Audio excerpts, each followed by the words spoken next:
Je vous souhaite la bienvenue à l'auditorium en ligne de la Cité des sciences et de l'industrie.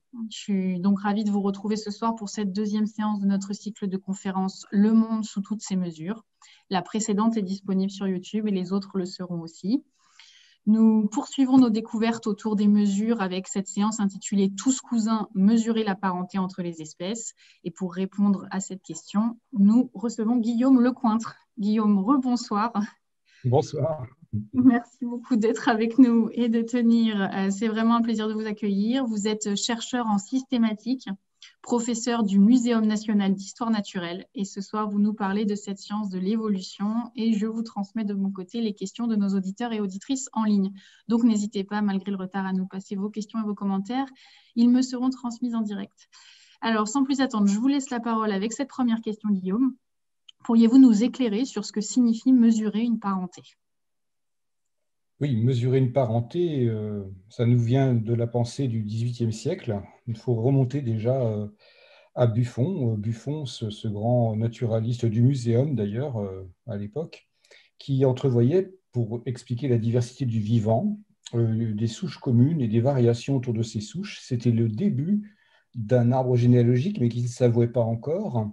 Cet arbre généalogique, il va être présent chez plusieurs penseurs de la fin du XVIIIe, notamment le grand-père d'un homme célèbre, Erasmus Darwin, qui, dans un texte, imagine une grande filiation, les êtres vivants étant reliés par des relations généalogiques. Ce n'est pas une théorie scientifique, hein, c'est un texte, une spéculation en quelque sorte, mais qui va faire son chemin. L'arbre généalogique pour représenter la diversité du vivant, on le voit surgir à la toute fin du XVIIIe, mais un arbre généalogique théorisé sur le plan scientifique ne verra le jour qu'au milieu du XIXe siècle, avec Charles Darwin, donc le petit-fils d'Erasmus Darwin. Et pourquoi est-ce que je mets sur cette image Charles Darwin? Parce que c'est lui qui entrevoit justement cette idée qu'on puisse mesurer des parentés, c'est-à-dire qui donne à penser le degré relatif de parenté. Alors, à travers une figure célèbre qui est la suivante. Là, j'ai un petit souci technique d'une image qui ne passe pas. Alors, la suite des images. Ah, ça y est. Il y a un petit retard, pardon, voilà. Tout part de cette figure qui est la seule figure du maître-livre de Charles Darwin, L'origine des espèces, 1859. Qu'est-ce que nous dit cette figure? D'abord, vous remarquerez que cette figure, elle est purement théorique, c'est-à-dire qu'on a des lettres, grand A, grand B, grand C, et des petites lettres. Dans le sens vertical, il faut comprendre des couches de temps. Et en haut des couches de temps, eh bien, on a ce qui pourrait apparaître comme le présent. Et puis, dans la profondeur du temps, il y a des filiations, des petits bouquets à chaque époque. Alors, soit c'est chaque génération, soit c'est chaque grande époque. On peut y mettre plusieurs échelles de temps sur cette figure, en fait, selon l'axe vertical. Eh bien, à chaque époque, il y a un buissonnement de diversité et seuls certains lignages arrivent à laisser de la pérennité dans le futur. Et puis, on pourra remarquer, selon l'axe horizontal, qu'il y a une diversification qui se fait. Cet axe horizontal, c'est un axe qui symbolise la diversification anatomique et aussi la colonisation de niches écologiques. Excusez-moi. Souvent, d'ailleurs, on remarquera que de chaque petit bouquet ne part qu'une seule lignée, ou alors les lignées qui ont une pérennité dans le futur, ce sont les lignées les plus écartées les unes des autres, selon l'axe de la niche écologique. Je ne vais pas commenter plus avant cette figure, mais du point de vue de ce qui nous intéresse, ce qu'elle dit, cette figure, c'est que lorsqu'on a des organismes contemporains, des milliers de générations après, ici, eh bien, ces organismes contemporains, ceux du temps présent, on peut mesurer une certaine profondeur du dernier ancêtre commun. Par exemple, le A14 ici et comment dire, le H14 ici, eh bien, le B14, pardon, eh bien, leur dernier ancêtre commun remonte ici à A5. Ils sont davantage apparentés entre eux, que ne le serait le A14 ici à gauche et le E14 ici au milieu. Eh bien, pour trouver un ancêtre commun entre A14 et E14, il faut remonter beaucoup plus profond dans le temps jusqu'à l'ancêtre qualifié de A ici. Ce schéma de diversification branchue, eh bien, qui est une diversification généalogique, montre un processus de diversification si on va du bas vers le haut, mais il montre aussi la possibilité d'une enquête sur le temps passé si on va du haut vers le bas. Et cette enquête, elle est directement associée à l'idée que le vivant, finalement, le vivant tel qu'on le voit aujourd'hui, résulterait d'une grande généalogie passée. Les individus sont des petites boules ici, théoriques, qui font des petits ensembles. Une ligne de petites boules, c'est une génération. Donc les générations se suivent et ne se ressemblent pas complètement. Ce flux de génération, eh bien, il peut être divisé de temps en temps. Certaines branches généalogiques sont empêchées de se reproduire avec la branche voisine. Et à partir du moment où cette barrière devient définitive, cette barrière peut être géographique, elle peut être comportementale, eh bien, lorsqu'elle devient définitive, on va arbitrairement poser des noms sur des segments homogènes. Ça sera ce qu'on appelle une espèce. L'espèce étant une convention de langage posée sur un flux de généalogie, en quelque sorte. Puis, si on recule encore, eh bien, ce comportement arborescent, il est divergent. Il est divergent parce qu'une fois que la barrière s'est installée, les individus ne peuvent plus faire de petits ensembles. Et donc, en quelque sorte, la généalogie adopte une forme divergente telle qu'on l'a comme ça. Alors, il s'agit d'une généalogie théorique. Charles Darwin dit dans son texte nous n'avons pas les registres d'état civil pour trouver les ancêtres. En effet, lorsqu'on prend des organismes contemporains, le naturaliste, il est confronté à des organismes qui sont contemporains les uns des autres. La question qui descend de qui ne peut pas se poser parce qu'ils sont tous contemporains. Et donc, la question qui va faire sens, ce n'est pas qui descend de qui, mais qui est plus proche de qui du point de vue de l'apparentement. Et ce n'est pas la même question. La question qui descend de qui ne nous est pas véritablement accessible. D'ailleurs, Darwin le regrette dans son texte, il dit lui-même, nous sommes, nous, humains, capables de reconstruire notre généalogie parce que des registres d'état civil ont enregistré l'identité individuelle des parents, des arrière-grands-parents et des arrière-arrière-grands-parents. Dans la nature, il n'y a pas de registre d'état civil, et donc l'exercice de savoir qui descend de qui est inaccessible. Ça ne veut pas dire que la généalogie n'a pas eu lieu, elle a eu lieu, mais c'est une enquête à laquelle on n'a pas accès. Par contre, on peut indirectement savoir qui est plus proche de qui du point de vue de la parenté. Et ça, ce sont les lignes rouges que je superpose ici. Qui est plus proche de qui? Ça n'est pas tout à fait la même question. Par contre, on va essayer de mesurer des degrés relatifs d'apparentement. Et ici, sur cette figure, eh bien, il apparaît que le rongeur qui est là est plus apparenté au canard ici, parce qu'ici, ils ont un segment de branche commun qui n'est pas partagé avec les autres membres de l'échantillon ici présents.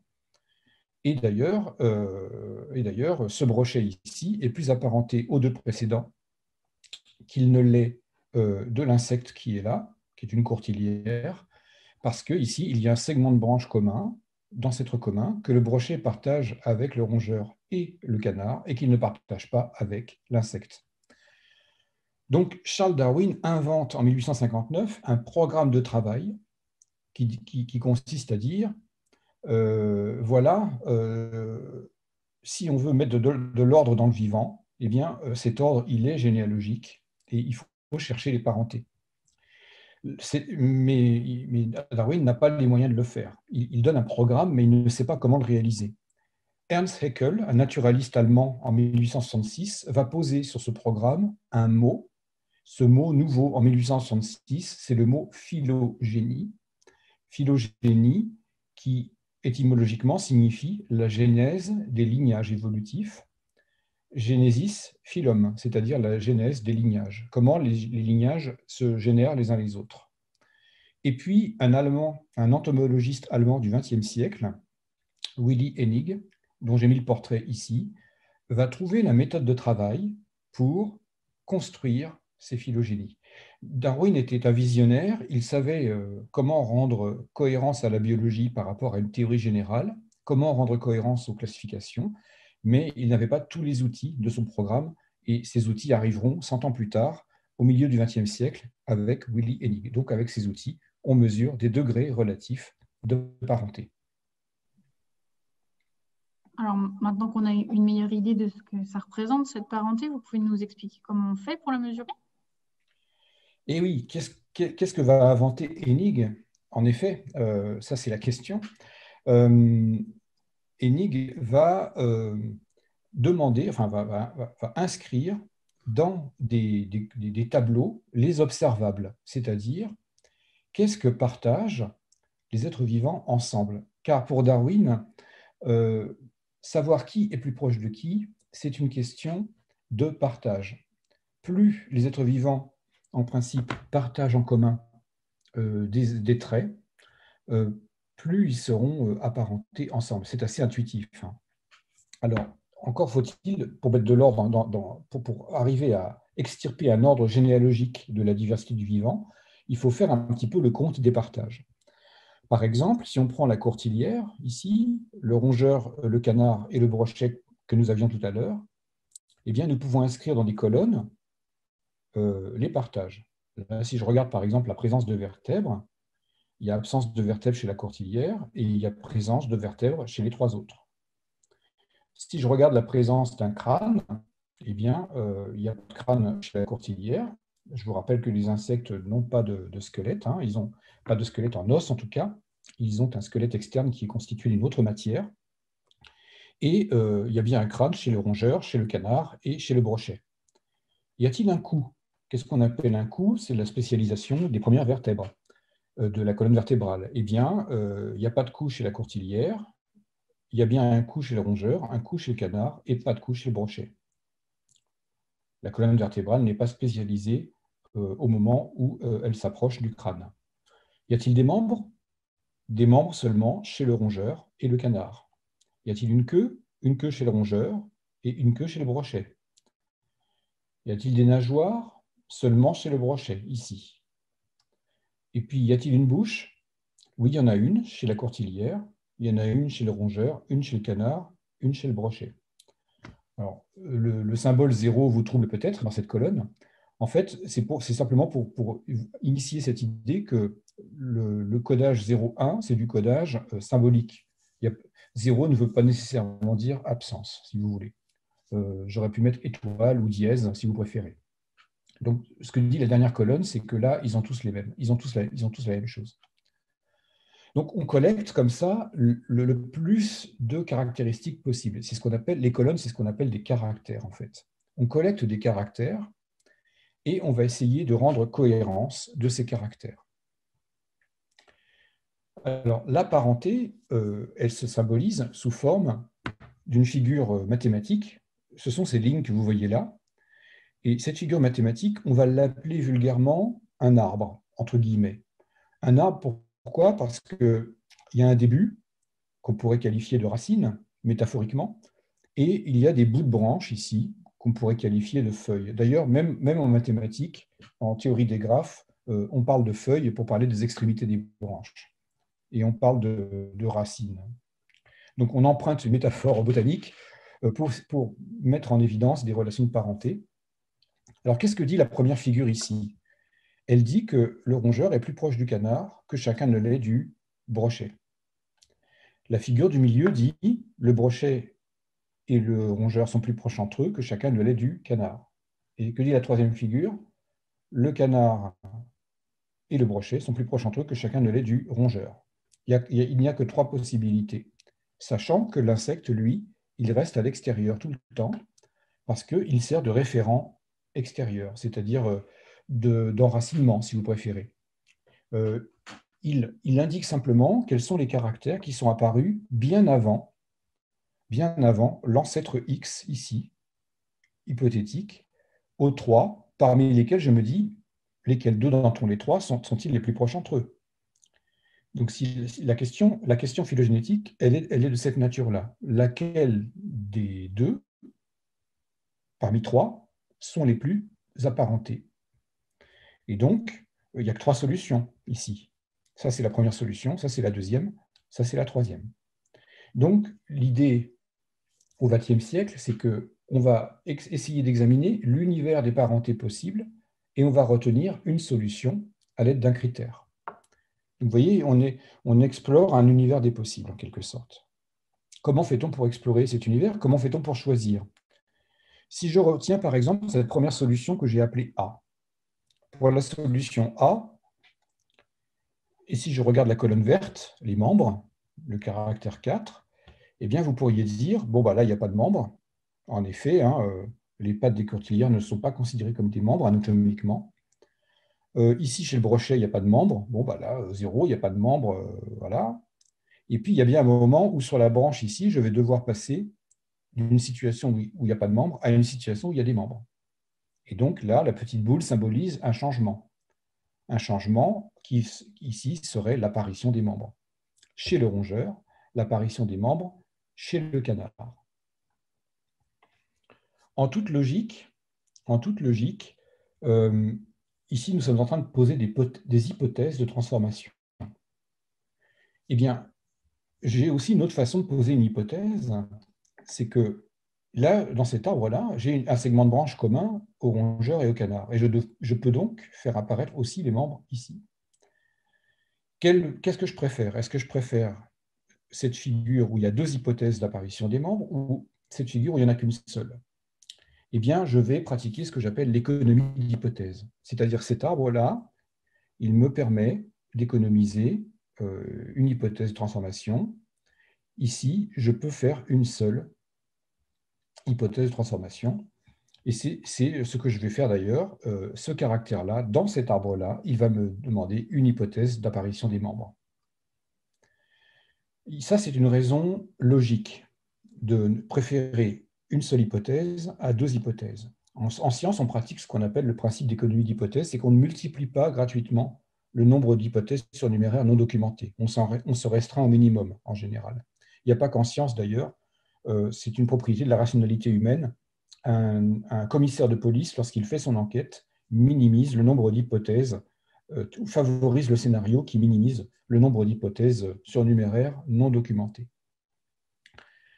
Voilà, donc c'est assez simple. Et vous avez aussi une version plus biologique de préférer cette solution ici à droite plutôt que la solution qui est à gauche. Il y a une raison biologique à ça, et ça, on la doit à Darwin encore, c'est que Charles Darwin pensait que les êtres vivants présentent des caractères en commun. S'il y a des membres chez le canard et s'il y a des membres chez le rongeur, eh bien, l'hypothèse, c'est que ces caractères en commun, ces structures qui se ressemblent, cette ressemblance, elle provient très probablement d'une lointaine ancestralité. On sait très bien que le rongeur et le canard ne font pas de bébés ensemble, donc le fait qu'ils ont des caractères en commun ne vient pas du fait qu'ils se reproduisent ensemble, mais du fait qu'ils se reproduisent, que leurs ancêtres se reproduisaient ensemble il y a très longtemps. Et donc là, quand je dis il y a très longtemps, si je mets un peu de connaissances ici paléontologiques, ce point ici, il s'enracine à moins 300 millions d'années. Hein. C'est c'est la date du dernier ancêtre commun entre des mammifères et des oiseaux, en réalité. Et donc, pour Darwin, la ressemblance, elle est expliquée par la filiation, c'est-à-dire par l'ascendance commune. Et donc, quand on peut mettre une seule hypothèse ici, ben, on va le faire. Il y a une raison biologique, il y a une raison théorique en biologie de le faire. Donc, il y a non seulement une raison de parcimonie, mais il y a aussi une raison qui tient à la théorie générale de Darwin. Et donc, cet exercice-là, plaqué sur cet arbre, le nombre de transformations que me demande un caractère, vous allez le faire pour tous les caractères et tous les arbres. Et donc, c'est ce qui se passe ici.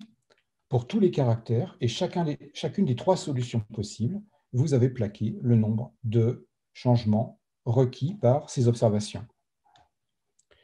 Et bien voilà, vous avez un univers des possibles et vous avez l'évolution des caractères, en quelque sorte, sur chacun de ces possibles. 7 hypothèses de transformation, 8 hypothèses de transformation, 9 hypothèses de transformation ici. Et vous devinez tout de suite que le critère qu'on va retenir, le plus simple. Hein. Il y a beaucoup de méthodes différentes pour choisir des arbres, mais là, on va vraiment faire la méthode la plus simple parce qu'il faut pouvoir en parler simplement de cette mesure de la parenté. Eh bien, vous voyez qu'on va préférer, selon le principe de parcimonie, le premier arbre qui ne coûte que cette hypothèse de transformation, alors que les autres sont plus onéreux en hypothèse de transformation. Donc, on va retenir cet arbre en disant bah, c'est le plus économique en hypothèse, mais ce n'est pas seulement ça, c'est que c'est le plus économique en hypothèse parce que c'est lui qui va maximiser le nombre de caractères dont l'état identique est voisin.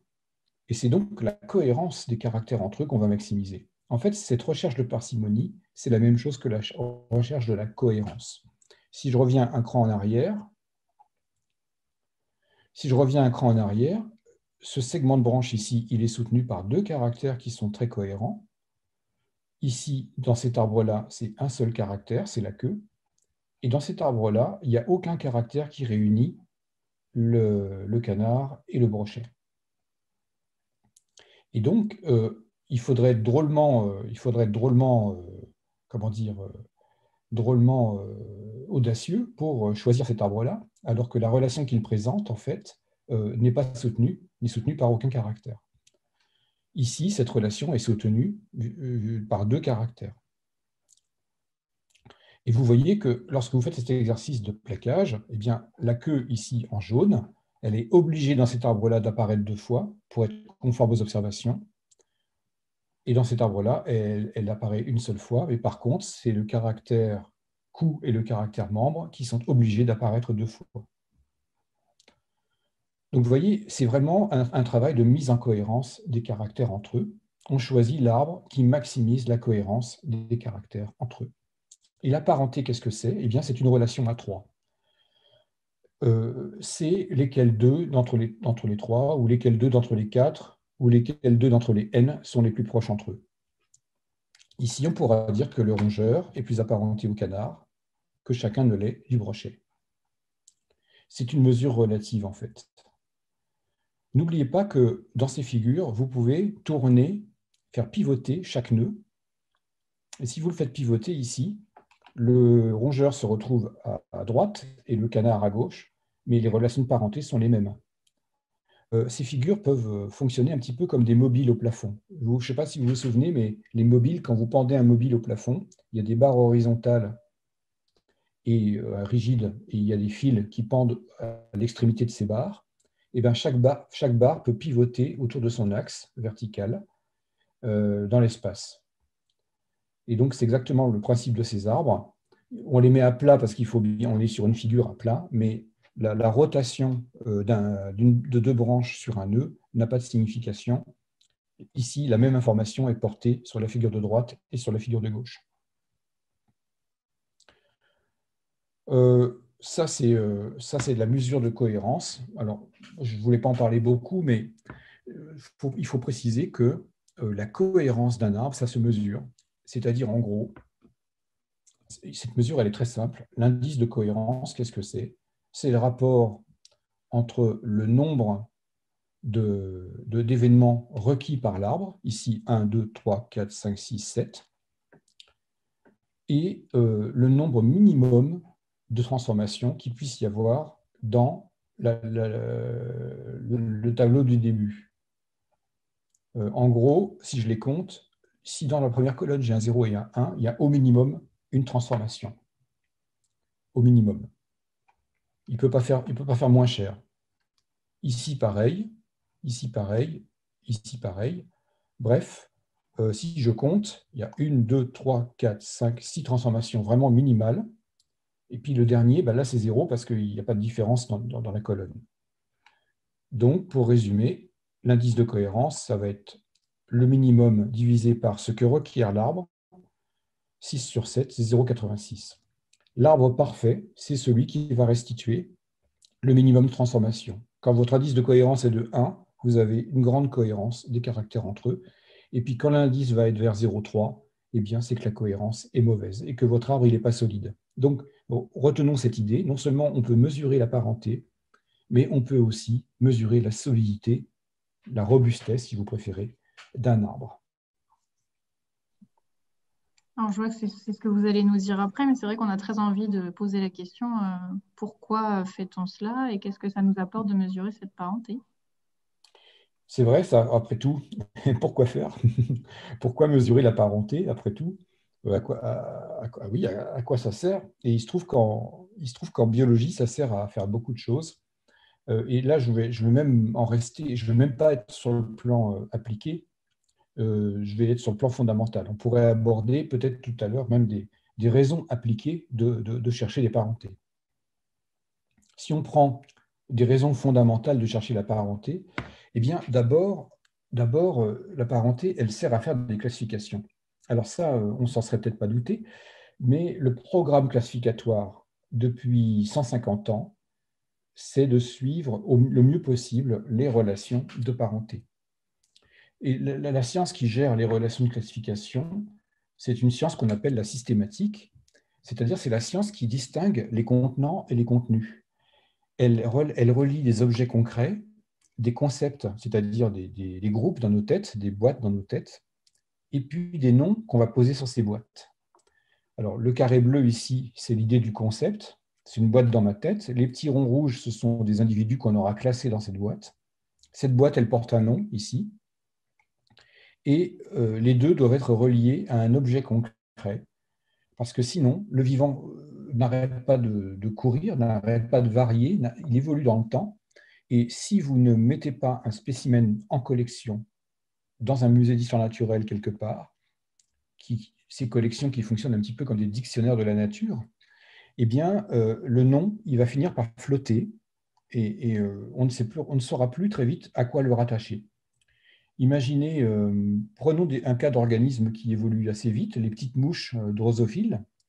En 1850, si un chercheur trouve en Afrique centrale une espèce de drosophile, il la nomme, il la décrit dans un article, et puis il oublie de mettre un spécimen en collection dans un musée. Eh bien, 150 ans après, nous ne sommes plus capables de savoir à quoi ce nom se rattache. Parce que même si l'espèce est décrite dans un article, si nous voulons retourner à une caractéristique de cette espèce pour continuer à travailler sur ces groupes, eh bien, nous n'avons plus accès à ces caractéristiques, car si on retourne sur le terrain en Afrique centrale aujourd'hui, il y a fort à parier d'abord que l'espèce soit disparue, ou alors il y a fort à parier que vous trouvez bien une population qui ressemble, mais elle aura changé parce que ces mouches, elles font quelque chose comme 10 générations par an. Et là, pour le coup, l'évolution va très vite. Donc, il faut un spécimen, en effet, dans des collections d'histoire naturelle pour que le nom soit stabilisé et que le concept soit stabilisé, en quelque sorte. Donc la systématique organise, hein, c'est son rôle d'organiser des relations cohérentes entre des objets concrets, des noms et des concepts. Alors, faire une classification, c'est forcément, en science, faire des ensembles. On ne peut pas concevoir de faire des classifications avec des coupures. Vous ne trouveriez aucune relation de parenté si vous axez votre mise en ordre de la biodiversité sur des divisions, sur des séparations. Et cette séparation, elle est puissamment installée dans notre culture. Ici, l'homme cherche à se surdéfinir contre un animal dont il se sépare et qu'il ne cherche même pas à définir. Vous entendez souvent l'expression « Ah, bah, on n'est quand même pas des bêtes ». Si, il se trouve que nous en sommes, si bête veut dire animal et que animal est défini, il se trouve que dans une logique de partage et non pas dans une logique de coupure, nous sommes des animaux. Cette logique de coupure est très installée, alors qu'en science, finalement, on fait des partages communs. L'humain a bien des caractéristiques à lui qui justifient de faire un groupe qu'on appelle Homo sapiens, hein, bien sûr. Par exemple, le fait d'avoir le gros orteil redressé dans l'axe des autres doigts de pied, ça c'est propre à l'humain dans la faune actuelle. Il y a pas mal de caractéristiques hein, qu'on pourrait continuer à lister. Mais cet humain, il partage comment dire, Néandertal, qui est juste derrière, d'autres caractéristiques. Et les deux précédents partagent avec ici, le suivant, d'autres caractéristiques. Enfin, ce sont des partages emboîtés que nous pratiquons en science. Ce n'est pas la coupure. Donc, il y a vraiment un enjeu cognitif à bien comprendre ce que cherche à faire la classification systématique, c'est une géométrie par emboîtement, ou si on veut, une hiérarchie par emboîtement. Le mot hiérarchie, attention, il est parfois difficile à utiliser. Souvent, vous savez, quand on utilise le mot hiérarchie, on pense toujours du moins bien vers le mieux, ou du moins évolué vers le plus évolué, ou je ne sais quoi d'autre. Ça n'est pas le sens du mot hiérarchie tel que je l'emploie ici. Ici, cette hiérarchie, ce sont des emboîtements du plus général, en vert clair ici, au plus particulier, en rouge foncé. Donc on va du plus général au plus particulier. C'est comme ça que les classifications fonctionnent. On emboîte les degrés de généralité, en quelque sorte. Les degrés de généralité dans quoi? Dans le partage des attributs. Ceux qui sont dans la boîte rouge ici partagent des attributs, et dans la boîte orange ici, ils partagent d'autres attributs que portent en plus ceux de la boîte rouge, etc. C'est un emboîtement de partage. On évite une hiérarchie par empilement, parce que justement, on ne peut pas signifier une hiérarchie par emboîtement. Comment rendre compte du fait que tout ce qui a pouce et doigt a déjà un numérus? Il n'y a pas de bête qui aurait des pouces, qui aurait les doigts sans déjà avoir l'humérus. Et comment ranger ceux qui ont un numérus lorsqu'on sait que tous ont des vertèbres? Il n'y a pas de bête qui aurait un numérus sans déjà avoir des vertèbres. En gros, ce que dit cet emboîtement naturel dans le partage des attributs, c'est que les doigts sont apparus parmi ceux qui ont eu l'humérus d'abord, et que l'humérus est apparu, lui, parmi ceux qui ont eu des vertèbres d'abord. Et ce n'est pas parce que vous avez des doigts que vous avez perdu les vertèbres. Donc, bref, vous ne pouvez pas pratiquer cette figure par empilement, mais la figure qui rend compte de ça, c'est vraiment la figure par emboîtement. Ici, j'ai ceux qui ont les doigts, ici, j'ai ceux qui ont les humérus, et en vert ici, ceux qui ont les vertèbres. Donc, on va quitter cette échelle ici, qui est une échelle du XVIIIe siècle, mais même d'avant. Ici, il y a une version du Moyen-Âge où cette échelle montre comment vous montez des pierres vers les animaux en passant par les végétaux, et des animaux aux anges en passant par l'humain, et des anges au paradis terrestre. C'est une échelle théologique. C'est l'échelle d'Aristote, en fait. Ça remonte à très loin, cet héritage. Cette hiérarchie par empilement au sommet de laquelle l'homme culmine, eh bien, ce n'est plus le schéma géométrique dans lequel on fait des classifications. Les silos non plus. Les silos, qu'est-ce que c'est? Ce sont des boîtes séparées les unes des autres. On a dit, par exemple, dans un dépliant distribué dans les classes en Guyane, lors d'une sortie en forêt, on a dit, écoutez, regardez, la classification, c'est simple. S'il n'y a rien sur la peau, c'est des amphibiens. S'il y a des plumes sur la peau, c'est des oiseaux. S'il y a des écailles sur la peau, c'est des reptiles. Et s'il y a des poils sur la peau, c'est des mammifères. Ça, ce n'est pas véritablement de la classification, car il n'y a pas de hiérarchie. Ça peut marcher sur la table des éléments de Mendeleïev, par exemple. On n'a pas besoin d'emboîter les propriétés. Les catégories peuvent se jouxter les unes à côté des autres. Elles n'ont pas besoin de s'emboîter. Mais pour ce qui concerne le vivant, on a vraiment besoin d'emboîter. Car justement, il y a une distribution emboîtée des attributs. Comme je l'ai dit, tous ceux qui ont des doigts ont déjà des humérus. Tous ceux qui ont des humérus ont déjà des vertèbres. Il n'y a pas d'organisme à humérus qui n'ait pas déjà les vertèbres, en quelque sorte. Un élève, lors de cette sortie scolaire, aura fait remarquer aux enseignants que lorsqu'on regarde un oiseau, non seulement il a des plumes, bien sûr, à la surface de sa peau, mais il a aussi des écailles sur les pattes, sur les tarsométatarses et les phalanges. Et regardez n'importe quel oiseau que vous croiserez la prochaine fois, vous verrez qu'il y a bien des écailles kératinisées, soudées sur les pattes des oiseaux. Et donc, les oiseaux sont des reptiles. Ils sont des oiseaux, mais ils sont aussi, plus généralement, des reptiles. Donc, c'est l'emboîtement qui va rendre compte de cette observation et non pas l'échelle ou le silo. Donc, pour résumer, La classification, c'est une hiérarchie par emboîtement et qui ne coupe pas l'humain de son origine naturelle. Rien de ce qui ne fait de vous des animaux ici, parce que vous avez du collagène dans la peau, vous empêche d'être un humain en propriété surnuméraire parce que vous avez le gros doigt de pied redressé dans l'axe des autres doigts de pied. Tout exceptionnel que pourrait être l'humain, l'emboîtement permet de replacer l'humain parmi le vivant, et en termes de partage, bien sûr, et non plus en termes de coupure. L'autre enjeu pour faire de la bonne classification, c'est de ne pas confondre, l'opération de séparation, j'ai déjà dit tout à l'heure, avec l'opération d'emboîtement ou d'agglomération.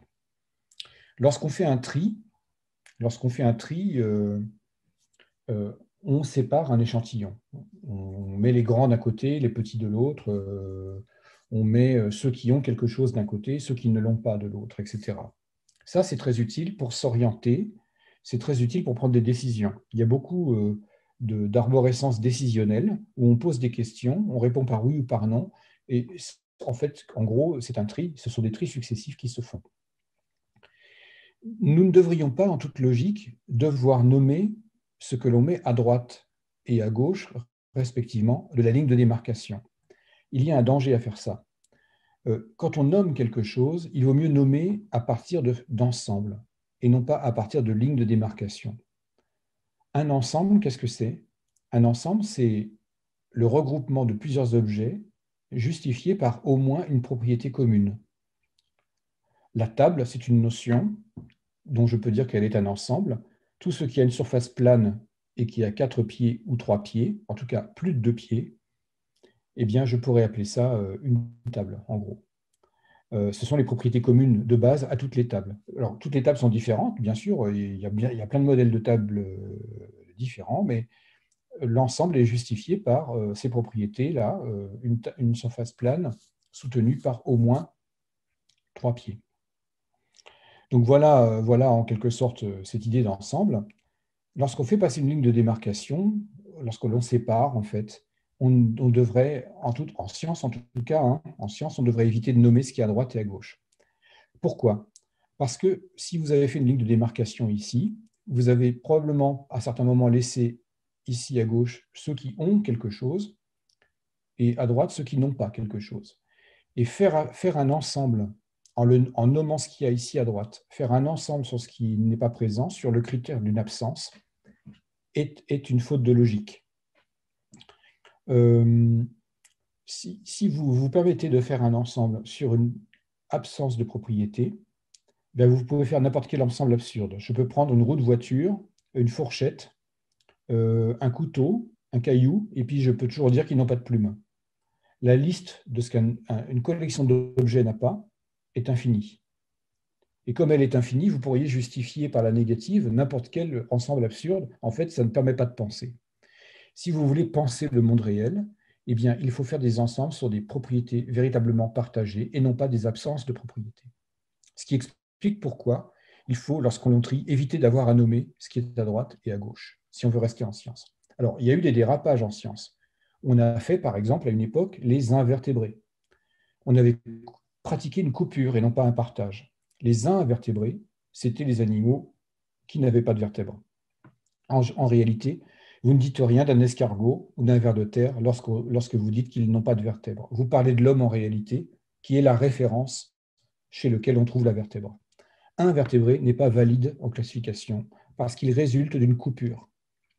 Si on sort des sciences, eh bien, ces groupes, enfin, ces concepts amputés en quelque sorte, définis par une négative, on en trouve plein. Les sans-papiers, les extraterrestres, les arts premiers. Si on dit qu'il y a des arts premiers, c'est qu'on sous-entend qu'il y a des seconds, sinon on ne dirait pas qu'il y a des premiers. Et donc les premiers servent de marchepied aux seconds. La province, il y a peut-être des provinciaux qui nous écoutent ce soir. La province, typiquement, est définie par son exclusion de Paris. Elle n'est pas définie pour elle-même. Qu'est-ce qui est propre aux provinciaux? Rien, si ce n'est l'exclusion de Paris. Les banlieusards, il y a peut-être des banlieusards qui nous écoutent ce soir. La banlieue, ce sont ce sont les exclus de l'enceinte de la ville, de la grande ville en quelque sorte. Les invertébrés sont les banlieusards des vertébrés, si vous préférez. Donc, on essaiera, tant qu'on peut en science, d'éviter cela et de nommer véritablement les organismes sur des propriétés présentes et non pas sur des absences ou sur des exclusions. Donc, classer, c'est vraiment se fonder sur des partages positivement présents chez les membres du groupe. Et puis, ranger, simplement ranger. L'armoire, elle est déjà prête en quelque sorte, et on va assigner un objet au bon tiroir en fonction de ses propriétés. Ça a l'air élémentaire, ça l'est d'ailleurs, mais vous n'imaginez pas le nombre d'erreurs que nous trouvons au sujet de la classification lorsqu'il y a confusion entre tri et rassemblement, ou tri et agglomération, tri ou, en gros, partage emboîté. Eh bien, ces figures sont trompeuses. On présente ici, par exemple, dans un journal, on présente la classification des animaux et on pose des questions. Animal avec une colonne vertébrale. La peau est recouverte de poils, on est dans les mammifères. La peau est sans poils, eh bien, s'il y a des plumes, c'est un oiseau, s'il n'y a pas de plumes, c'est autre chose. Ceux qui n'ont pas de plumes, s'il y a de la peau nue, c'est un amphibien, s'il y a de la peau écaille, c'est un poisson ou une tortue. Bref, en fait, ça, c'est ce qu'on appelle une clé de décision. Ça n'est pas de la classification. Et le piège de cette figure, c'est que vous avez une figure d'arbre qui ressemble un petit peu à la figure d'arbre qu'on a déjà vue, avec un début et plusieurs extrémités ici. Et donc, vous pourriez vous faire piéger à voir comme une mesure de la parenté une clé décisionnelle qui fait qu'on cherche à reconnaître qu'est-ce qu'un mammifère ou qu'est-ce qu'un amphibien. Mais en science, jamais, au grand jamais, reconnaître consiste à définir. Définir, c'est en amont de la reconnaissance. Donc ça, ce sont des figures qui font de la reconnaissance, ce ne sont pas des figures qui définissent. Or, la classification, elle va définir des concepts emboîtés les uns dans les autres. La figure que vous voyez ici n'est pas de la classification, contrairement au titre de l'article. Si on sait ce que c'est que classer, si on sait que classer, c'est faire des ensembles avec des propriétés partagées, les propriétés des êtres vivants sont tellement diverses qu'on va devoir se demander pourquoi, en vertu de quelle propriété on va classer. Certains vont faire des concepts positivement définis avec ce lapin, par exemple. Certains vont dire ce daim, ce lapin et ce sanglier, c'est du gibier. Les trois animaux se retrouvent dans un ensemble qu'on appelle gibier, défini par une propriété qui les caractérise, c'est de pouvoir être chassés par les chasseurs. Le restaurateur, il verra de la volaille. Là, c'est le goût qui va être requis pour justifier l'ensemble. Un restaurateur trouve que la viande de lapin, gustativement, est plus proche de la viande de canard qu'elle ne l'est d'une viande de bœuf. Et le lapin va être classé dans la volaille pour un restaurateur selon son cahier des charges qui est gustatif. Pour le zoologiste, le lapin, avec le loup et avec la taupe, est un mammifère. En aucun cas, évidemment, le loup ne sera qualifié de volaille par le restaurateur et en aucun cas, le loup ne sera considéré comme du gibier par le chasseur. Et donc, vous voyez que chacun a son cahier des charges, chacun a son intention pour classer. Il faut que la classification soit au clair sur le cahier des charges. Quel est le cahier des charges, en gros, de la science des classifications aujourd'hui? Eh bien, on classe sur ce qu'ils ont, les êtres vivants, sur ce que les êtres vivants ont. Mais vous pouvez très bien, en dehors de la science, classer les animaux ou les végétaux sur ce à quoi ils servent, ce qui ne va pas nécessairement recouper ce qu'ils ont. Et où on peut aussi envisager des classifications fonctionnalistes, c'est-à-dire on va classer les êtres vivants sur ce qu'ils font et non pas sur ce qu'ils ont. L'écologie va mobiliser de temps en temps des concepts qui parlent de ce que les organismes font et non pas de ce qu'ils ont. Par exemple, le phytoplancton. Le phytoplancton, ça sera l'ensemble des végétaux qui flottent dans les couches hautes de la mer et qui font de la photosynthèse. L'ensemble des organismes photosynthétiques qui flottent dans le haut de la mer. Eh bien, si on regarde la diversité de ces organismes, on s'aperçoit qu'ils ne font pas tous de la photosynthèse avec les mêmes organes, en quelque sorte. En tout cas, ces organes ont des origines distinctes et quand on regarde ce qu'ils ont, ils n'ont pas toujours des choses en commun.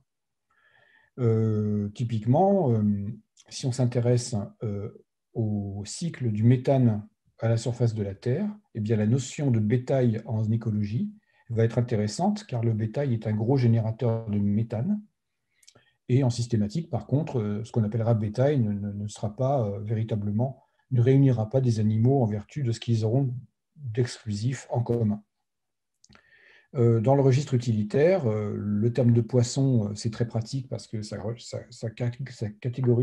caractérise assez bien un certain registre culinaire. Par contre, quand on regarde les poissons d'un œil zoologique, on s'aperçoit que les poissons n'ont aucun caractère qui leur soit exclusif. Il y a des organismes, par exemple les poissons ont tous un crâne, hein. D'ailleurs, à l'origine des poissons, c'est la naissance du crâne. Mais il y a des bêtes à crâne qu'on ne met pas dans les poissons. Par exemple, vous voyez, les animaux à membres, hein, les tétrapodes, dont nous sommes, nous avons bien un crâne, une vache a bien un crâne, mais on ne mettra pas classiquement une vache ou un humain dans les poissons. Les poissons ont bien en commun d'avoir une nageoire caudale, mais les têtards des grenouilles ont une nageoire caudale et on ne met pas les têtards des grenouilles dans les poissons. Les amphioxus ont bien une nageoire caudale et les amphioxus ne sont pas des poissons. Si vous cherchez un caractère qui soit bien particulier aux poissons, vous ne le trouvez pas. Il n'y en a pas. Et pour cause, les poissons n'ont pas d'origine exclusive à eux. C'est ce qui fait qu'en systématique, le groupe a disparu. Parce que la parenté a montré que les poissons ne sont pas apparentés entre eux. Alors, on en vient au cahier des charges. C'est Charles Darwin qui nous explique en effet que si on veut faire des classifications fondées sur la parenté, il faut s'occuper de ce que les organismes ont en commun et non pas ce qu'ils font en commun ou ce à quoi ils servent. C'est ce que dit ce texte au chapitre 13 de la première édition de l'origine des espèces. Le système classificatoire naturel est fondé sur la filiation des êtres et leur modification. Les caractères que les naturalistes considèrent comme montrant les véritables affinités entre une ou plusieurs espèces sont ceux qui ont été hérités de parents communs. Il s'agit donc bien de l'ascendance commune et donc d'ancêtres hypothétiques. Par voie de conséquence, toute véritable classification est généalogique. Ça, c'est un cahier des charges, en fait. C'est en gros fixer sur quoi doit se fonder la classification. La généalogie, nous dit Darwin. La communauté d'ascendance est le lien caché que les organismes ont, la communauté d'ascendance est le lien caché que les naturalistes ont toujours cherché inconsciemment et non pas quelques plans inconnus de création. Plan de création, là, Darwin renvoie à Linné, le classificateur du XVIIIe siècle, qui attribuait à l'origine des caractères partagés par les espèces une origine divine. Je passe certains détails pour arriver à cette idée que mesurer la parenté, ça sert à faire des groupes emboîtés les uns dans les autres. Ici, ces deux espèces dans l'ensemble jaune sont dans l'ensemble jaune parce qu'elles ont un ancêtre commun exclusif. Ici, les jaunes plus les violettes sont ensemble parce qu'elles ont en commun un ancêtre commun violet. La hiérarchie des emboîtements traduit la hiérarchie, en quelque sorte, des parentés. Donc ça, c'est programmé par Darwin, mais Darwin n'a pas la méthode pour le mettre en place. C'est, comme je l'ai dit, Hennig au XXe siècle qui va mettre cette méthode en place. Les poissons ne sont plus valides aujourd'hui dans la classification parce qu'une truite est plus apparentée à vous qu'elle ne l'est d'un requin.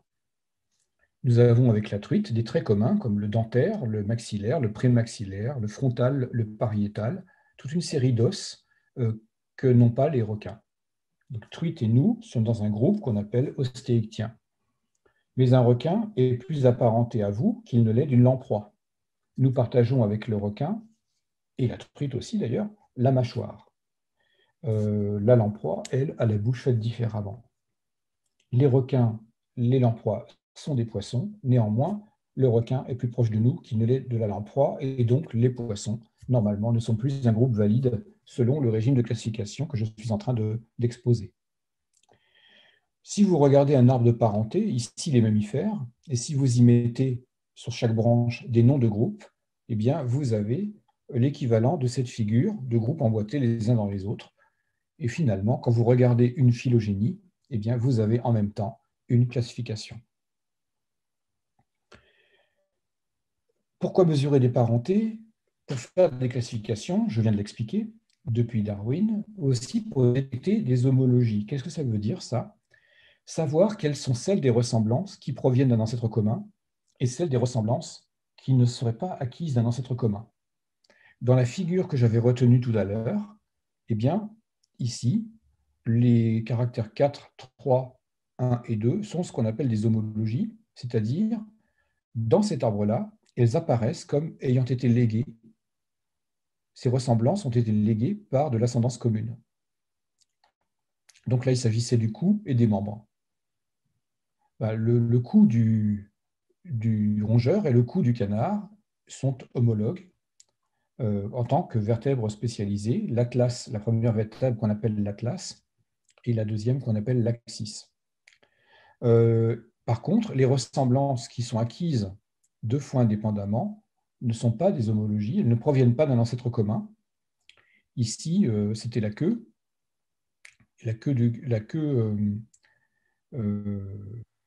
Non, ce n'était pas la queue, c'était quoi déjà?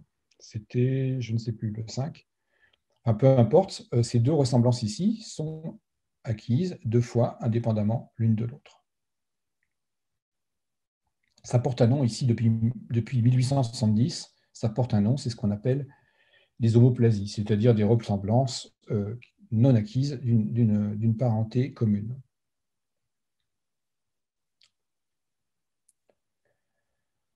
Alors, la cerise sur le gâteau, un petit peu, c'est d'expliquer à quoi servent les parentés du point de vue de la prédiction en science. Eh bien, la parenté peut, si elle est cohérente, rappelez-vous, je vous avais dit qu'on peut mesurer la cohérence d'un arbre, on peut mesurer sa robustesse. Eh bien, si cet arbre est robuste, eh bien, on peut lui faire prédire des choses. On peut prédire des organes que doivent posséder une espèce, mais des organes qui n'ont pas été observés chez cette espèce, parce qu'on en a des traces de cette espèce, on en a des traces incomplètes. Je prends un exemple tout de suite. Voilà un arbre de parenté qui a été obtenu pour des mammifères. Cet arbre est tiré d'un article de Murphy en 2011 dans Nature. Ici, nous avons les baleines, au milieu, les baleines, dont le groupe va se nicher au sein des animaux qui marchent sur deux doigts, sur deux sabots, qu'on appelle des artiodactyles. Le nom zoologique de ce groupe, c'est artiodactyle. Les mammifères qui marchent sur deux sabots. On a par exemple les cochons, les vaches, les chèvres dans les artiodactyles, mais aussi les hippopotames. En fait, un nombre de doigts pair et l'axe de la patte passe entre les doigts 3 et 4. Donc, les baleines, lorsque s'avèrent s'enraciner dans les artiodactyles, lorsqu'on compare les génomes, enfin le matériel génétique de toutes ces espèces. Ça, c'est une phylogénie qui est construite sur la comparaison, non pas de l'anatomie, mais du matériel génétique. Et les zoologistes se sont dit, les baleines, à leur origine, à l'époque où elles avaient encore des pattes, car je vous rappelle, il n'y a plus de membres postérieurs chez les baleines, chez les cétacés, il n'y a plus de membres postérieurs. Il y a bien des membres antérieurs, les bras sont toujours là, mais pas les jambes, si je peux le dire comme ça. Et il y a une signature typique des artiodactyles, c'est le fait d'avoir une astragale particulière. L'astragale, c'est un os de la cheville. Et vous vous souviendrez, peut-être pour les très anciens d'entre vous, vous vous souviendrez que cet astragale de mouton, c'est ce qu'on appelait jadis les osselets. Il y avait un jeu de main, un jeu d'habileté, qui consistait à jouer, à faire des figures avec des osselets. Ce qu'on appelait les osselets, c'est une astragale de mouton, un astragale de mouton en fait. Eh bien, cet os particulier de la cheville, chez les artiodactyles, il a une forme de poulie en bas et une forme de poulie en haut. C'est ce qu'on appelle une astragale à double poulie. Et les zoologistes se disaient, d'abord, ils savaient que cette astragale particulière à 2 poulies est une marque des artiodactyles. C'est une marque de fabrique, excusez-moi de la métaphore, mais c'est ce qu'on appelle un caractère ancestral qui est légué à la descendance. Cette astragale à double poulie, eh bien, les zoologistes se sont dit, normalement, les cétacés, à leur origine, lorsqu'ils avaient encore des membres postérieurs, ils avaient dû avoir cette astragale à double poulie. En d'autres termes, si on trouvait chez des cétacés fossiles cette astragale à double poulie, l'anatomie viendrait au rendez-vous des molécules, enfin, viendrait au rendez-vous du génome. Le génome nous dit les cétacés, on tire leur origine des artiodactyles.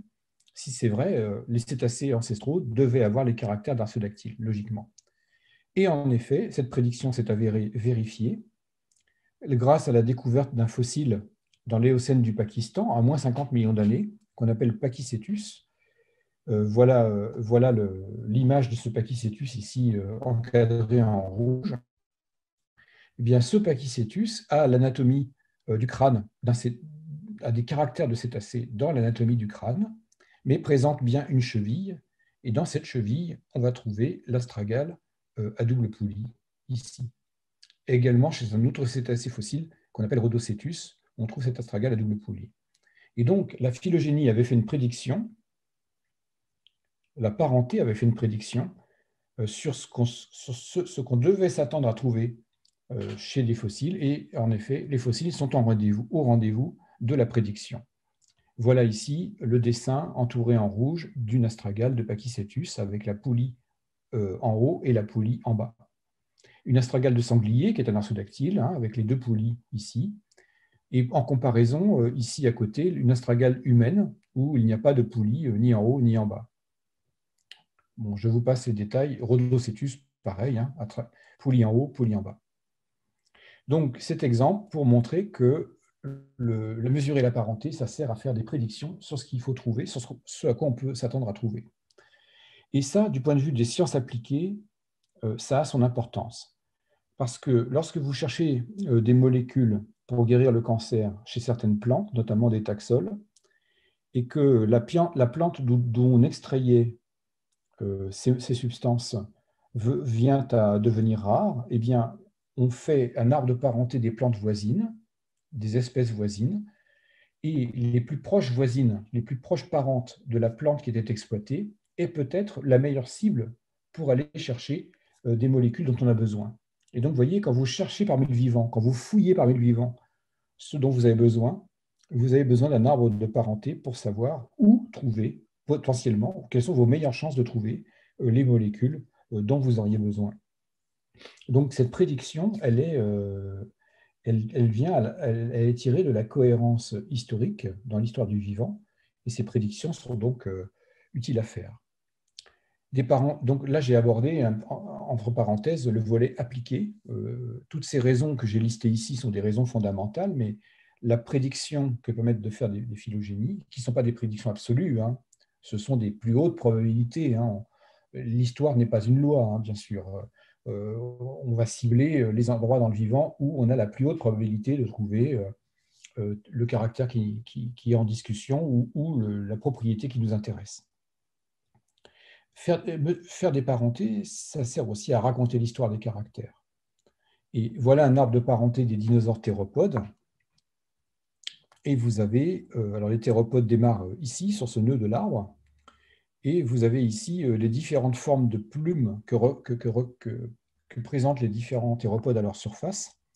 Et la plume, elle est et vous pouvez plaquer sur un arbre les différents états de la plume, avec le même exercice que celui qu'on a fait tout à l'heure, et finalement réussir à raconter une histoire de la plume.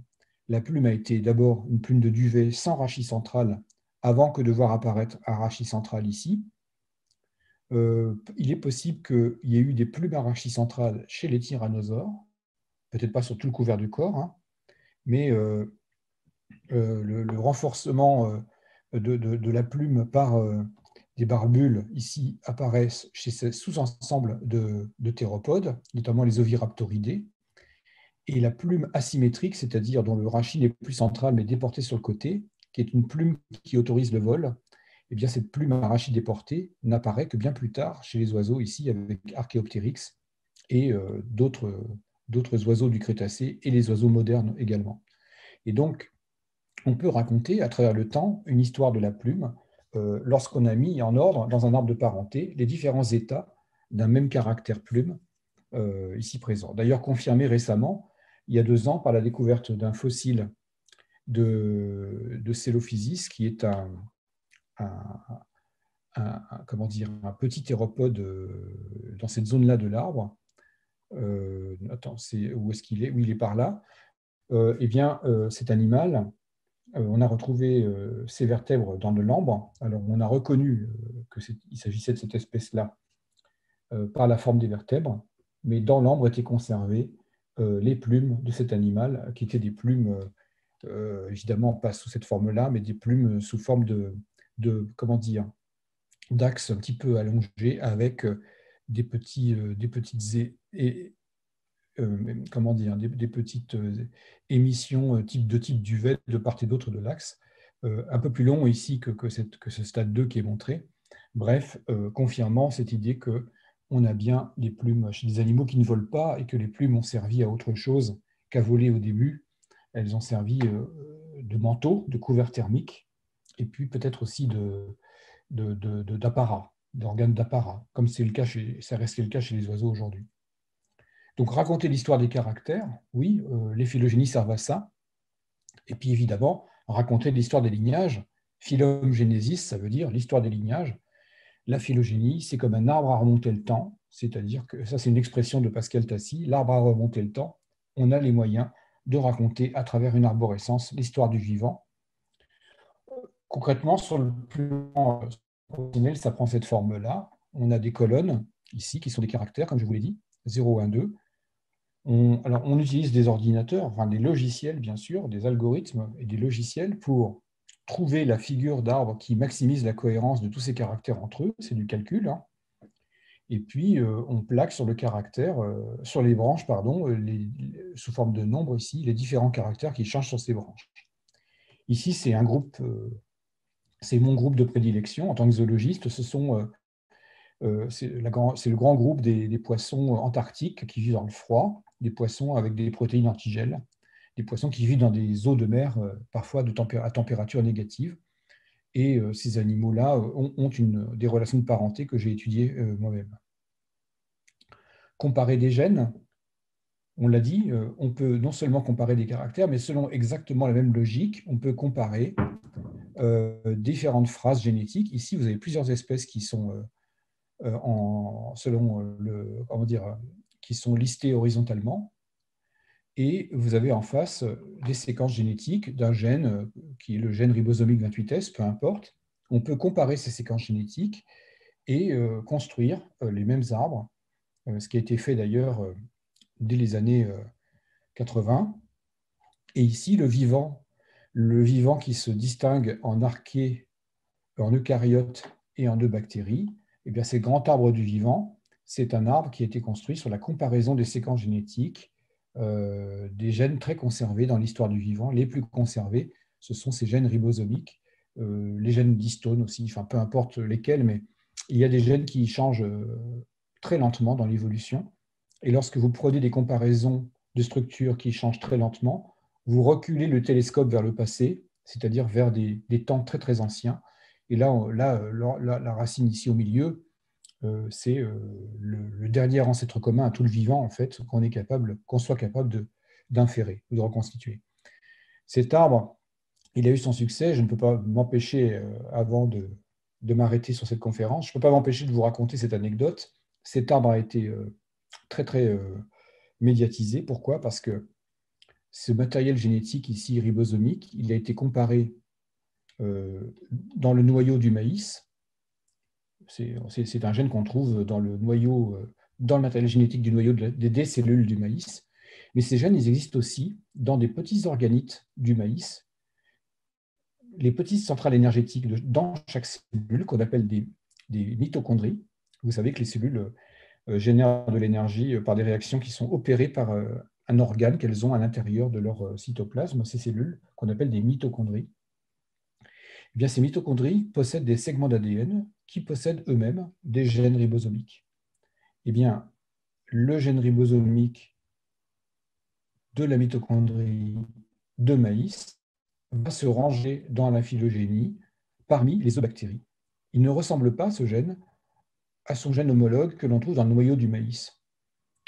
Et puis, même chose, la photosynthèse chez les plantes est permise par un organe, une organite, si je préférez, des organites dans la cellule qu'on appelle des chloroplastes, qui eux-mêmes ont de l'ADN. Même chose, cet ADN chloroplastique possède des ADN ribosomiques.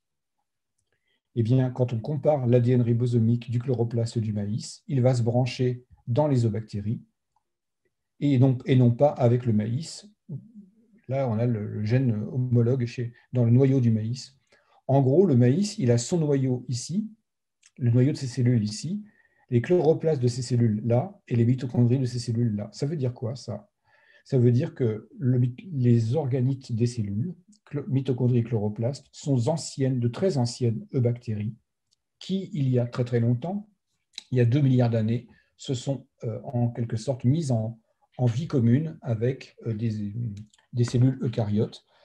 Et c'est ce qu'on appelle l'origine symbiotique des mitochondries et des chloroplastes. Ceci est vrai chez nous.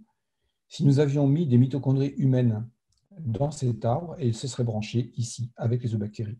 En gros, le langage génétique de nos mitochondries, de nos centrales énergétiques cellulaires, c'est un langage eubactérien. Et comme vous le savez, le vivant est habité, hein, nous ne sommes jamais seuls dans le vivant. Raconter l'histoire du vivant, une petite anecdote, une dernière anecdote. La comparaison des génomes des oiseaux ont montré que les aigles, c'est-à-dire la famille des accipitridés, ne sont pas apparentés aux faucons, c'est-à-dire les faucons, hein, les falconidés. Les faucons sont plus apparentés aux perroquets et aux passereaux qui ne le sont des aigles qui sont ici en bas. Les aigles, eux, sont plus apparentés aux chouettes et à un autre groupe plus grand qui concerne les pics. Ce que nous croyons être des rapaces diurnes, les rapaces diurnes, c'est-à-dire les aigles, les vautours et les faucons, eh bien, ce n'est pas un groupe homogène, ce n'est pas un groupe naturel du point de vue de la généalogie. Et donc, ce groupe qu'on appelait jadis les falconiformes, ce groupe a été explosé en deux. Il y a bien les accipitriformes avec les vautours et les aigles ici d'à côté, et les falconiformes qui ne comprennent plus que la famille des falconidés de l'autre. Donc, vous voyez que les relations de parenté servent à réviser les classifications. Eh bien, on avait commencé à 19h10, et là, ça fait 1 heure qu'on parle, donc peut-être qu'on a compris à quoi sert la mesure de la parenté. Tout à fait, merci beaucoup pour toutes ces informations. Oui, donc on a récupéré notre petit retard et donc on va quand même prendre quelques questions dans le temps qui nous reste.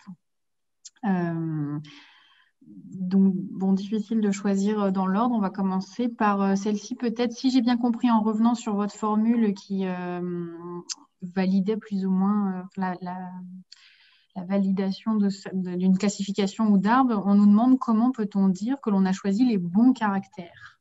Ah, c'est une bonne question, c'est une question préoccupante en effet. Là, pour des raisons pédagogiques, je n'avais que 7 caractères. Ils étaient simplifiés, bien sûr. On a vu dans un exemple que j'ai voulu être un exemple réel d'un article. Là, par exemple, sur cette image, on en avait 26 des caractères. Mais déjà, c'était un article, comment dire, un article scientifique qui testait les hypothèses des collègues. En fait, ce qu'on fait en général, c'est qu'on prend le plus de caractères possible. Le plus de caractères possible que les moyens d'investigation qui sont à notre disposition peut nous fournir. Et donc, on en met le plus possible. Et pour vous donner un ordre de grandeur, en anatomie comparée, il n'est pas rare d'avoir des tableaux comme ça, qu'on appelle des matrices. Hein. Ces petits tableaux-là, ils peuvent comporter 200 caractères, 200, 250, 300 caractères. Voilà, donc on en prend le plus possible. Et pour rassurer les auditeurs, j'ai envie de dire, quand on compare des caractères et qu'on inscrit sous forme de 0 et de 1, qu'est-ce qu'on considère être le même chez une espèce et une autre, on se trompe toujours. Rassurez-vous, on se trompe toujours.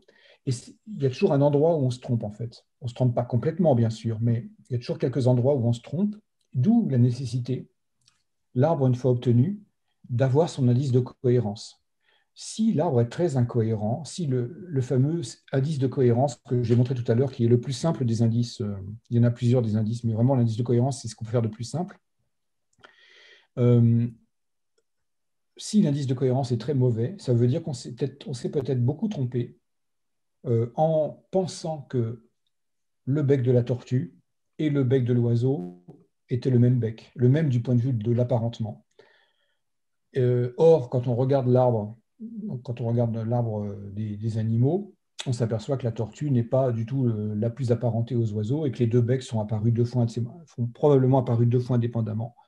Là, on s'était trompé finalement en inscrivant le même 1 dans la case de la tortue pour le bec et le même 1 dans la case de l'oiseau pour le bec. Et donc, ce type d'erreur, c'est-à-dire en fait, en gros, les ressemblances trompeuses, en quelque sorte, on n'y échappe pas, on n'y échappe jamais. Et donc, vivons tranquille avec ça. Ce qu'on aime bien quand on publie un arbre, c'est qu'il y a un indice de cohérence qui soit élevé. On s'est trompé quelques fois, mais pas trop. Voilà. Et on a pris le plus de caractères possible. On ne sait pas toujours qu'on a les bons caractères ou les mauvais caractères. En fait, il n'y a pas d'arbre à monter le temps pour reconstituer l'évolution.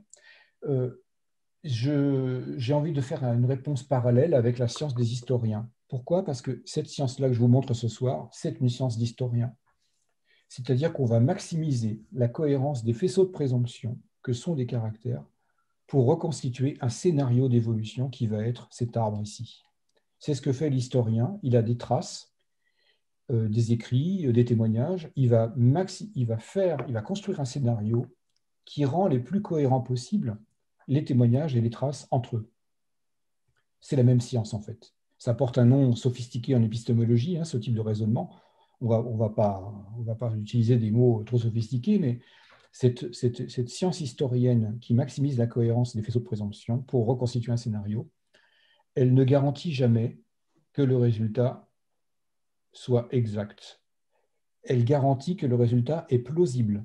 C'est-à-dire, vous pouvez vous y fier, c'est plausible, mais jamais vous ne pourrez démontrer que ça s'est passé comme ça. D'ailleurs, entre nous, si je vous donnais un scénario ce soir de la bataille d'Austerlitz, vous pourriez poser la même question. C'est-à-dire, comment savez-vous que vos sources sont fiables?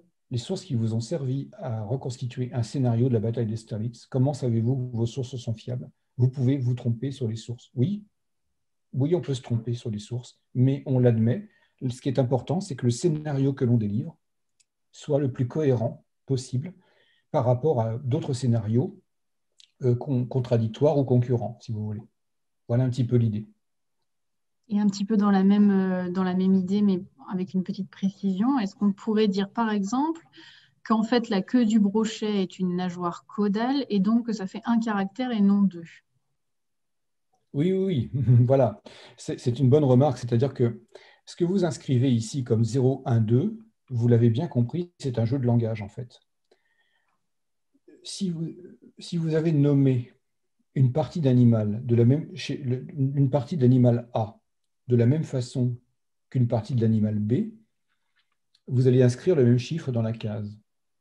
Mais si vous êtes capable de repérer une différence qui vaut le coup d'être notée, vous pouvez utiliser un autre symbole, 2 ou 3. En gros, qu'est-ce que dit cette matrice? Elle dit, voilà les attributs, enfin ce que portent les organismes, ce qu'on appelle les attributs, voilà les attributs qui valent qu'on les nomme de la même façon. Même si dans le détail, elles diffèrent toujours, un membre tout à l'heure, on avait vu que les membres du rongeur étaient homologues aux membres de l'oiseau. Dans le détail, bien sûr que ces membres, ils vont différer. D'ailleurs, en biologie, entre nous, si je vous le dis vite, en biologie, entre nous, il n'y a pas deux individus identiques. En fait, vous trouverez toujours des petites différences entre les individus. Justement, ce jeu de langage, homologie, c'est ce que ça veut dire. Homologie, logos, c'est le discours, homo, c'est le même.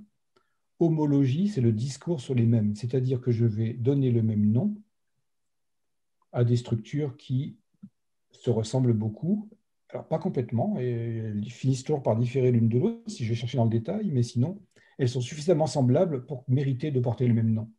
Et est-ce que ce même nom, ce que va faire l'arbre, c'est il va vérifier que ce même nom que vous avez donné, est-ce que c'est le même par ascendance commune ou pas?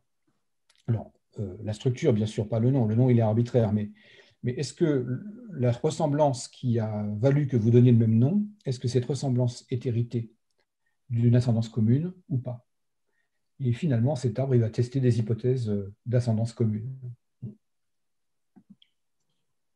Alors, j'ai une autre question. Est-ce que du coup, dans ce typologie de caractère, est-ce que l'escargot a plutôt une coquille ou un squelette externe?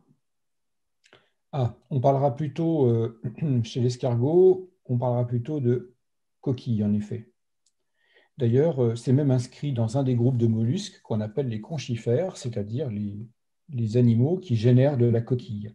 Dans les conchifères, il y a les escargots, c'est-à-dire tous les gastéropodes, mais il y a aussi les bivalves, hein, c'est tout ce qui est palourde, coquille Saint-Jacques, etc., moules, huîtres, et quelques autres groupes comme les céphalopodes, c'est-à-dire les pieuvres et les seiches, font de la coquille. Alors cette coquille, elle est réduite, hein, chez les pieuvres et les seiches, elle est réduite à l'intérieur du manteau.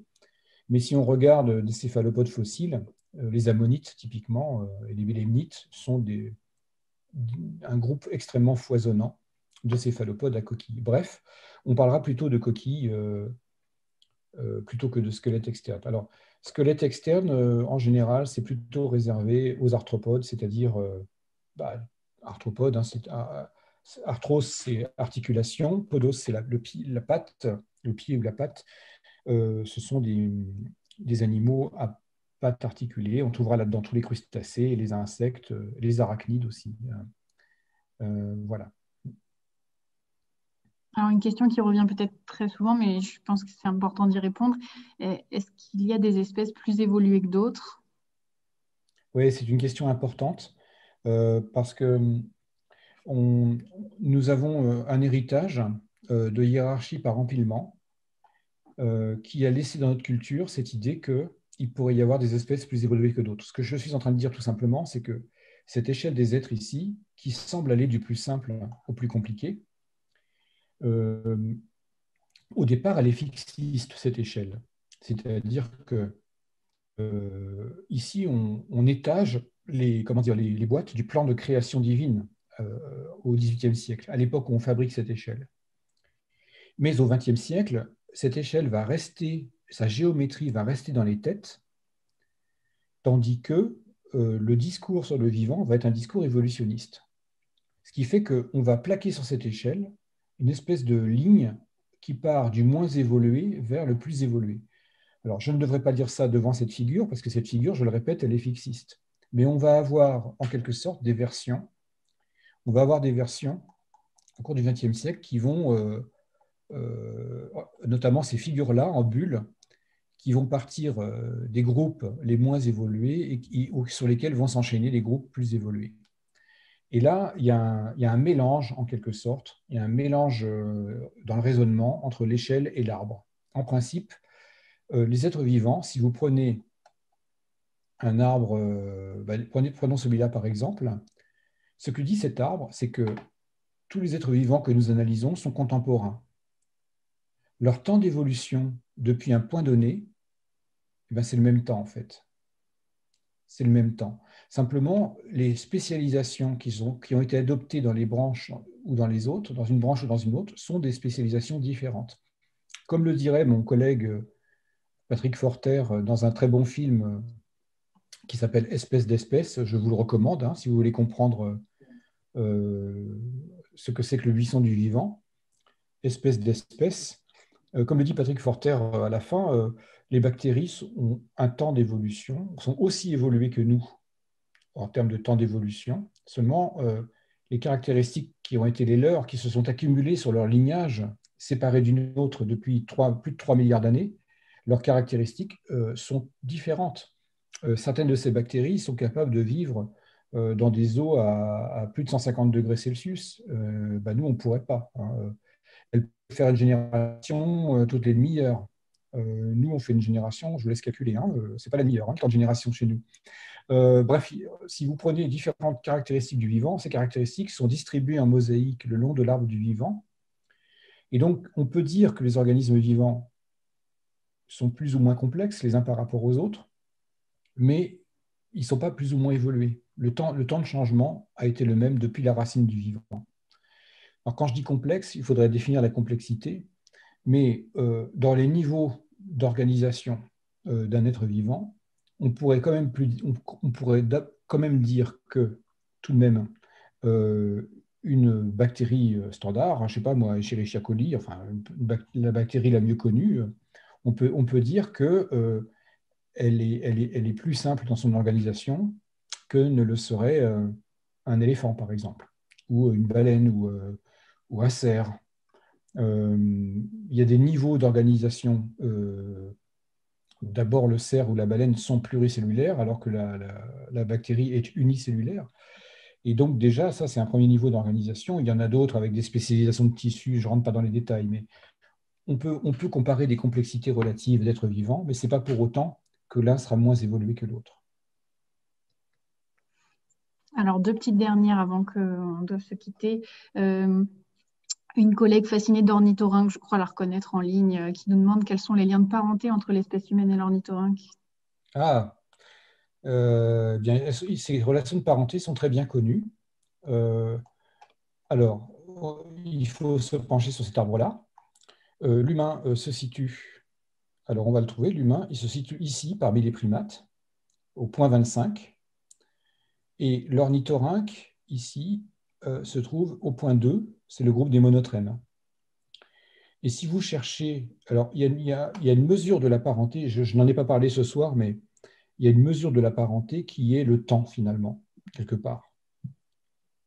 Finalement, oui, ça serait une bonne conclusion pour la conférence de ce soir, c'est que la phylogénie organise l'ordre dans le temps d'acquisition des caractères, mais on peut poser aussi des temps absolus sur les nœuds de ces phylogénies.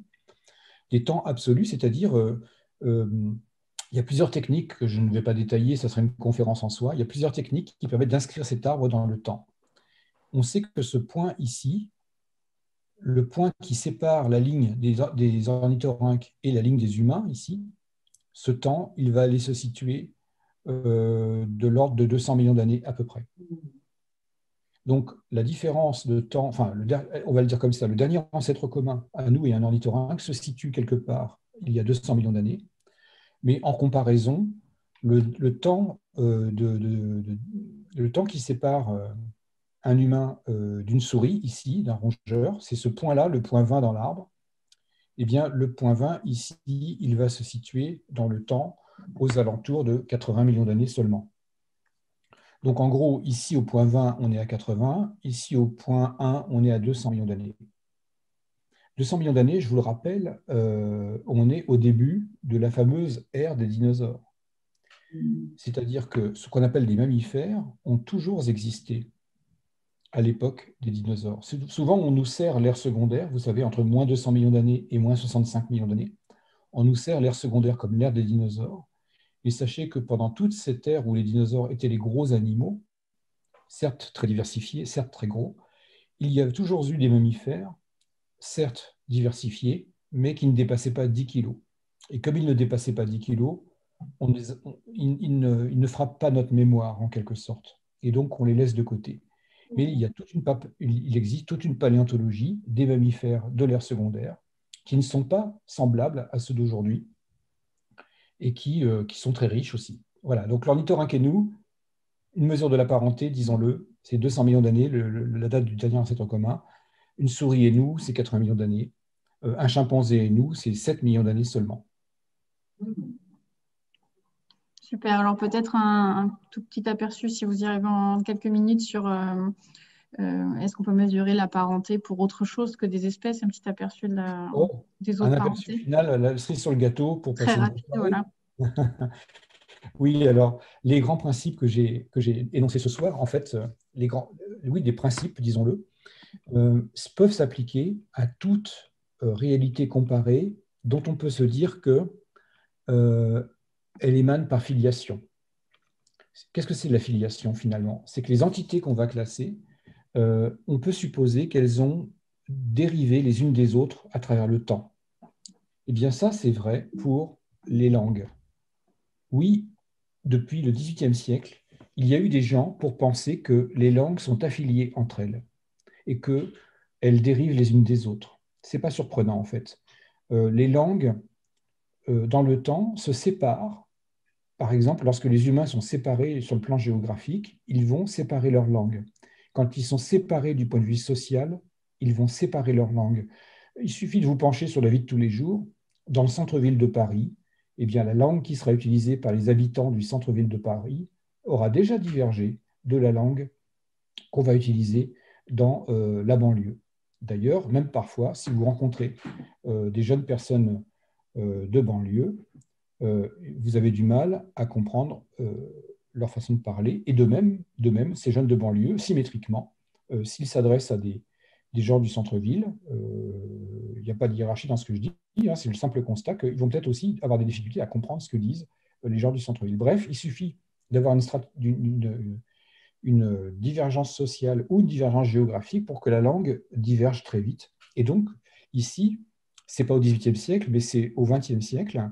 En 2010, dans cet article, en 2010, les auteurs font un résumé de la filiation des langues où on voit que le cousin le plus proche du français, c'est le wallon. On ne sera pas surpris, hein, c'est les voisins en Belgique. Que le groupe le plus proche du français et du wallon, c'est le français créole, ensuite le français provençal, et on découvre que, par exemple, l'espagnol est plus apparenté au français que ne l'est l'italien, qui est là en arrière, et que ne l'est le sarde, qui est là en arrière. Le groupe sarde italien, français, espagnol, latin, est le groupe frère des langues dites anglo-saxonnes, avec ici l'anglais, et puis les langues germaniques ici, le hollandais, l'allemand, etc. Donc, il y a une filiation des langues, en effet.